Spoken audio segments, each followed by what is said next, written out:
তুমি তোমার চাচার দাড়ি ধরে এইভাবে টানাটানি করছো। আজকের দিনে যদি তোমার আব্বাজান হায়াতে থাকতো, তুমি কি তোমার চাচার দাড়িটা ধরে টানতে পারতে? এই বলার সঙ্গে সঙ্গে হযরত আব্দুল্লাহ লজ্জায় পড়ে গেছে, শর্মিন্দায় পড়ে গেছে। লজ্জায় পড়ে গিয়ে গাড়িটা ছেড়ে দিয়েছে। ছেড়ে দিয়ে আবার পাঁচির দিকে আবার পালিয়ে যায়। উনি যখন যায় সবাইকে নিয়ে গেছিল তো, জি কথা বলছেন, জি জি সবাইকে নিয়ে গেছিল তো। জি। আর যখন বেরিয়ে যাচ্ছে সবাইকে নিয়ে বেরোচ্ছে না একা? একা জোরে বল। একা। হযরতে আব্দুল্লাহ বেরিয়ে চলে যাচ্ছেন। মুনাফিকরা বহুদিন ধরে শিকার করবে শিকারই পাচ্ছে না।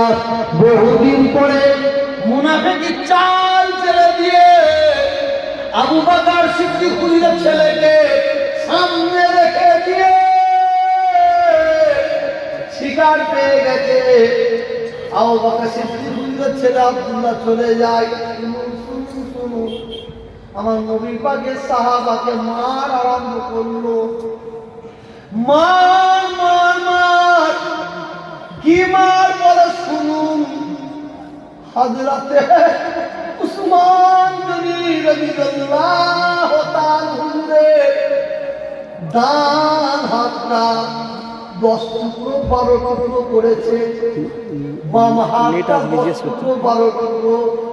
হযরত উসমান গনি হুজুরকে একবার আঘাত করেছে। হুজুরের গোটা চেহারা মুবারকটা এই ধরনের হয়ে গেছে। হুজুরের এই বট্টি বট্টি চেহারা মুবারক চারিদিকে ছড়িয়ে দিয়ে চলে যায়। মুনাফিক কত খতরনাক মনে রাখবেন। হিন্দুরা, খ্রিস্টান, ইহুদি এরা আমাদের যতটা ক্ষতি করতে পারবে তার চেয়ে বড় ভয়ঙ্কর ক্ষতি আপনার মায়ের পেটের ভাই আপনার করে দিতে পারে। জি জি জি।